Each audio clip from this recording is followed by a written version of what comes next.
सिसकता इश्क कहानी भाग 3। यह देख रशिका रोती हुई वहां से दौड़ी और उसके पीछे गजला। उस दिन रशिका ने डांस कंपटीशन तो जीत लिया, लेकिन शक और धर्म के नाम पर जो विष रशिका के माता पिता रशिका के जहन में बचपन से बोते आ रहे थे कि गजला के कौम के लोग कभी किसी के नहीं होते, ये लोग पीठ पर वार करते हैं, उस जहर ने आज रशिका को हमेशा के लिए गजला से जुदा कर दिया। उस दिन रशिका के पीछे गजला भी दौड़ी थी और वह दौड़ती हुई सीढ़ियों से फिसलकर गिर गई। गजला के सिर पर काफ़ी गहरी चोट लगने की वजह से उसने 2 दिनों के बाद इस दुनिया को अलविदा कह दिया। रशिका ने अपनी सबसे अच्छी दोस्त गजला को सदा के लिए खो दिया। उसे अपनी इस गलती का एहसास तब हुआ जब अचानक एक रोज़ राशि से उसकी मुलाकात हुई और राशि ने गजला की सच्चाई बयां करते हुए कहा, रशिका तुम कैसी हो? तुम्हारे पास गजला जैसी सच्ची दोस्त थी और तुमने उसे अपनी बेतुकी सोच की वजह से खो दिया। हाँ, मैं उस दिन डांस कंपटीशन में तुम्हें हराना चाहती थी। मैं चाहती थी कि गजला वह नशे की दवाई तुम्हारे पानी की बोतल में मिला दे, लेकिन उसने ऐसा करने से मना कर दिया था। जानती हो गजला ने उस दिन मुझसे क्या कहा था? तुम्हें तो पता भी नहीं है कि उसने मुझसे क्या कहा था। उसने मुझसे कहा कि रशिका मेरी सबसे अच्छी सहेली है और मैं अपने जीते जी उसके साथ किसी को भी गलत नहीं करने दूंगी। और तुमने क्या किया? तुम उसकी दोस्ती का मान भी नहीं रख पाई। इतना कहकर राशि तो चली गई, लेकिन रशिका आज भी उस नामुराद घड़ी और खुद को कोसती रहती है और खुद को गजला की मौत के लिए जिम्मेदार मानती है। यह सब सोचते हुए रशिका की आंखों से नींद गुम हो गई थी। कल हैदराबाद लौटना था। रशिका ने यह फैसला ले लिया कि हैदराबाद पहुंचते ही वह हनीफ से इजहार मोहब्बत कर देगी, क्योंकि वह एक बार फिर अपनी ज़िंदगी से किसी अच्छे इंसान को नहीं खोना चाहती। और उसने यह भी तय कर लिया कि वह अपने माता पिता को भी हर हाल में इस शादी के लिए राज़ी कर लेगी। अगली सुबह सभी पांचों साथ में ही एयरपोर्ट पहुंचे। बीती रात रशिका संग की अपनी बदतमीजी पर राजीव को अफसोस था और वह शर्मिंदा भी था। उसने रशिका से माफ़ी भी मांगी। रशिका ने ऊपरी तौर पर उसे माफ़ कर दिया, लेकिन मन ही मन रशिका अब भी राजीव के रात वाले बर्ताव पर बेहद नाराज़ थी। यहाँ हैदराबाद पहुँचते ही फिर सभी अपने बनावटी रूप में आ गए और एक सभ्य, संस्कारी व धार्मिक होने का चोला पहनकर घूमने लगे। इधर रशिका अपना हाले दिल हनीफ से बयां करने के मौके तलाशने लगी और उधर हनीफ बेंगलोर से आने के बाद से ही रशिका से दूर रहने लगा। रशिका जब भी हनीफ से मिलने को कहती, वह कोई ना कोई बहाना बना देता। रशिका अपने लिए हनीफ की आंखों में प्यार देख चुकी थी। अब बस वह हनीफ की ज़बानी सुनना चाहती थी। एक रोज़ ऑफिस के फूड कोर्ट में हनीफ अकेले बैठा कॉफ़ी पी रहा था। यह देख रशिका उसके पास जा बैठी और अपने दिल के सारे पन्ने उसके सामने खोल कर रख दिए। हनीफ बिना कोई प्रतिक्रिया व्यक्त किए चुपचाप सुनता रहा। उसके बाद अपनी कॉफ़ी पी रशिका से कुछ कहे बगैर उठ खड़ा हुआ और वहाँ से जाने लगा। यह देख रशिका भी उठ खड़ी हुई और हनीफ का हाथ पकड़ा उसे रोकती हुई बोली, मैं जानती हूँ तुम मुझसे प्यार करते हो। तुम्हारी आँखों में इस वक्त भी मैं अपने लिए प्यार देख रही हूँ। तुम अभी कुछ नहीं कहना चाहते, मत कहो।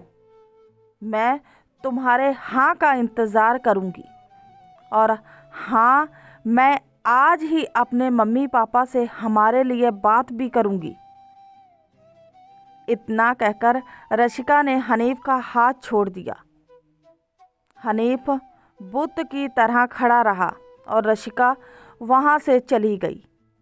उस रात रशिका ने अपने माता पिता से फ़ोन पर हनीफ के बारे में बताते हुए उससे शादी करने की अपनी इच्छा जाहिर कर दी। हनीफ के बारे में सुनकर रशिका के माता पिता ने उसे फ़ौरन इंदौर आने को कहा ताकि वे इस विषय पर बात कर सके। अगले दिन रशिका ऑफिस से 1 हफ्ते की छुट्टी लेकर इंदौर आ गई। घर पहुंचते ही रशिका के माता पिता उस पर बरस पड़े। रशिका की माँ चिल्लाती हुई उससे बोली, पूरे हैदराबाद में तुझे कोई और लड़का नहीं मिला, दूसरी जाति में भी नहीं। तुम तो गैर धर्म में शादी करना चाहती हो, ऊपर से तलाकशुदा आदमी के साथ जिसका एक बेटा भी है। तुम्हारा दिमाग ठिकाने पर तो है? यह सुन रशिका बोली, मम्मी, हनीफ तलाकशुदा जरूर है, लेकिन उसमें केवल हनीफ की ही गलती नहीं है, उसमें उस लड़की की भी उतनी ही गलती है। वह भी तो शादी करके अपनी शादी निभा नहीं पाई। कभी सोचा है वह लड़की अपनी शादी निभा क्यों नहीं पाई?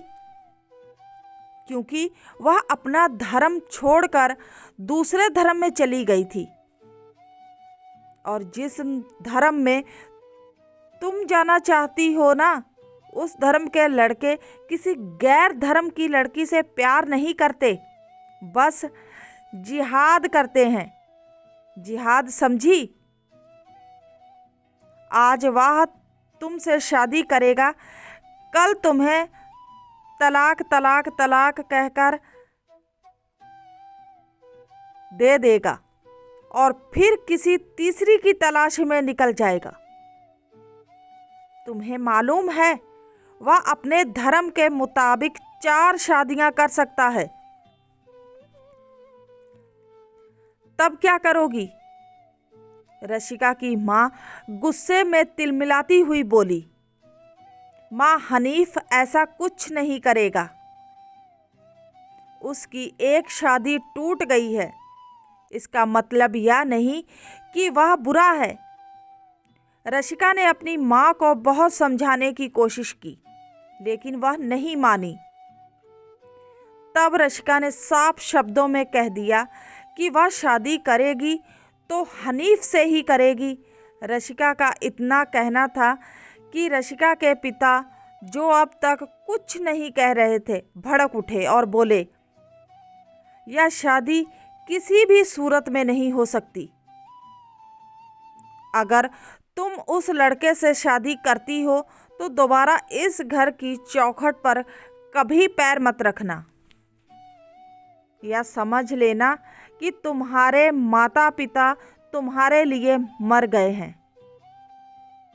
रशिका अपने माता पिता के आशीर्वाद से हनीफ संग शादी के बंधन में बंधना चाहती थी, इसलिए वह पूरे 1 हफ्ते इंदौर में रुकी और अपने माता पिता को इस शादी के लिए राज़ी करने का प्रयत्न करती रही, लेकिन अंत तक वे नहीं माने और रशिका निराश होकर हैदराबाद लौट आई। यहाँ हैदराबाद में जब रशिका ऑफिस पहुंची तो उसे हनीफ कहीं दिखाई नहीं दे रहा था। उसका मोबाइल भी बंद बता रहा था। रशिका ने जब संदीप और राजीव से हनीफ के बारे में पूछा तो उन्हें भी कुछ मालूम नहीं था। राजीव ने इतना कहा कि उसने लास्ट टाइम हनीफ को उपासना के साथ देखा था, पर आज उपासना भी ऑफिस नहीं आई थी। रशिका बार बार कभी हनीफ का नंबर डायल करती तो कभी उपासना का, लेकिन दोनों का ही नंबर बंद बता रहा था। वह समझ ही नहीं पा रही थी कि आखिर दोनों का नंबर बंद क्यों बता रहा है। आखिरकार रशिका का पूरा दिन ऐसे ही बीत गया और सारी रात आंखों ही आंखों में कटी। दूसरे दिन जब रशिका ऑफिस पहुंची तब भी हनीफ का कुछ पता नहीं था। वह सोच ही रही थी कि आखिरकार हनीफ कहाँ होगा। उसी वक्त रशिका के सामने उपासना आ खड़ी हुई। उपासना को सामने खड़ा देख रशिका भी खड़ी हो गई और वह उपासना से बोली, मैं कल से तुम्हारा और हनीफ का मोबाइल ट्राई कर रही हूँ। तुम्हारा नंबर भी बंद बता रहा है और हनीफ का भी। तुम्हें पता है हनीफ कहाँ है? उपासना लंबी सांस लेती हुई रशिका को उसकी चेयर पर बैठाती हुई बोली, कल मैं छुट्टी पर थी और मेरे मोबाइल की बैटरी ख़राब हो गई थी, इसलिए मेरा मोबाइल बंद था। रही बात हनीफ की, तो मुझे नहीं पता वह कहाँ है। हाँ, इतना ज़रूर पता है कि उसने यह कंपनी और जॉब दोनों छोड़ दी हैं। इतना कहने के बाद उपासना अपने पर्स से एक बंद लिफाफा रशिका को देती हुई बोली, यह लिफाफा हनीफ तुम्हारे लिए छोड़ गया है। यह कहकर उपासना वहाँ से चली गई। धड़कते दिल और कंपकपाते हाथों से रशिका ने वह बंद लिफाफा खोला जिस पर लिखा था, रशिका, मैं जानता हूँ तुम्हारे दिल में मेरे लिए जो जज्बात हैं। मैं यह भी जानता हूँ कि तुम्हारे माता पिता इस रिश्ते के लिए कभी तैयार नहीं होंगे और उनके आशीर्वाद के बगैर मैं तुम्हारा हाथ नहीं थाम पाऊँगा। मैं एक बार फिर शादी करके अपने प्यार को जिहाद का नाम नहीं देना चाहता, इसलिए प्यार को बस प्यार ही रहने दो। इतना पढ़कर रशिका की आँखों से अश्रुधारा बहने लगे। उसके बाद रशिका ने झिलमिलाती आँखों से जो पढ़ा उसमें मशहूर गीतकार साहिर लुधियानवी की एक गज़ल की पंक्ति लिखी थी, वो अफसाना जिसे अंजाम तक लाना ना हो मुमकिन, उसे एक खूबसूरत मोड़ देकर छोड़ना अच्छा। यह पढ़ने के बाद रशिका ने नम आँखों से वह लिफाफा संभाल कर अपने बैग में रख लिया। आज एक बार फिर ऊंच नीच, जाति, धर्म, संप्रदाय, कौम जैसे बेमाने शब्दों की वजह से दो प्यार करने वाले दिल जुदा हो गए और प्यार फिर हार गया। तो आज की कहानी आपको कैसी लगी? उम्मीद करते हैं अच्छी लगी होगी तो प्लीज़ चैनल को लाइक और सब्सक्राइब कीजिएगा। मिलते हैं किसी नई कहानी के साथ, तब तक के लिए बाय।